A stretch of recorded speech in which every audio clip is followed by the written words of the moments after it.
My name's Eric Zipkin. I'm the flight lead of the D-Day Squadron.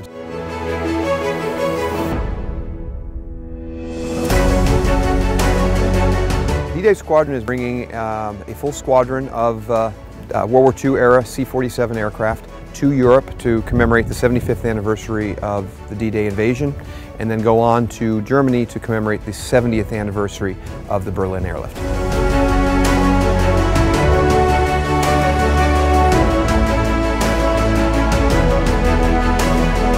Placid Lassie was built in 1942 and was delivered to the 74th Troop Carrying Squadron, which participated in pretty much kind of paralleled the story of the Band of Brothers. So it participated in the D-Day invasion, actually towed a glider full of airborne troopers on the original D-Day invasion, then resupplied in D+2, 3, and subsequent days, and then ultimately followed the advance of troops all the way across Northern Europe, participated in Operation Market Garden, the Battle of the Bulge, and then ultimately the crossing of the Rhine.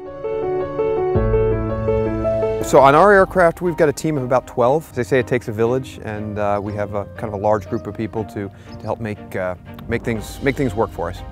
Hi, I'm Garrett Fleischman. I am one of the crew members on Placid Lassie, our C-47. We're part of the Tunisia Foundation, also operating the D-Day Squadron for our big mission to Europe.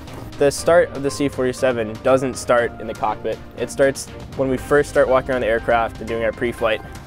Not only do we check the oil to make sure that the engines have sufficient oil and that the fuel is clear of any foreign objects and that's the correct fuel, we also have to pull the props through on the radial engines. The lower cylinders in the radial engine like to collect a lot of oil after the engine's sitting for a while. So we start by rotating the props by hand. We pull 12 blades through to get 4 rotations of the propeller, complete rotations of the propeller done.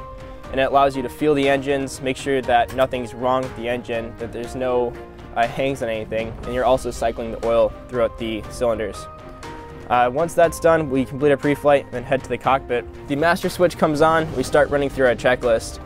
And really, the standard start for the C-47, the boost pump comes on, and that forces fuel from the fuel tank to the carburetor because the tank's actually lower than the engines in this aircraft, so we have to pump the fuel to the engines until the engine's running. Once we have the boost pump on, we start the engines with the mixture controls in the idle cutoff position because we can manually inject fuel into the engines with the primer. You also have your throttle controls, which you are adjusting. If you look at the center console on the throttle gauges, you can see these 2 Sharpie lines. And this is just 2 positions we found the engines really like to start in. To start the aircraft, you go ahead and you turn on your mags. Mag switch is up here, right above the windshield.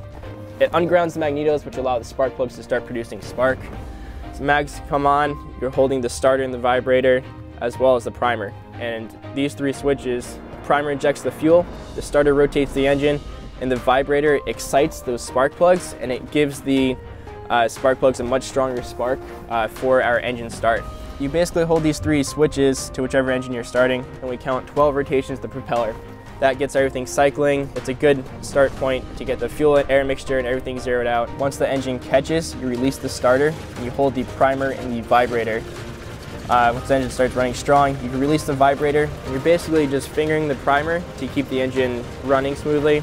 And once it starts running on its own, you can increase the mixture lever to the auto ritz position, which automatically meters the fuel into the engine.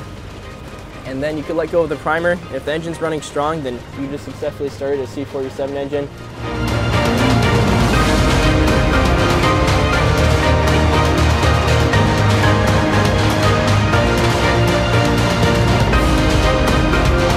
Signature support helps us get our message out to the public without having to worry about ground handling or many of the logistics at a facility. So it's very helpful and helps us concentrate on the most important parts. It takes a lot to move airplanes financially, and through the generosity of sponsors like Signature Flight Support, we're able to make this happen.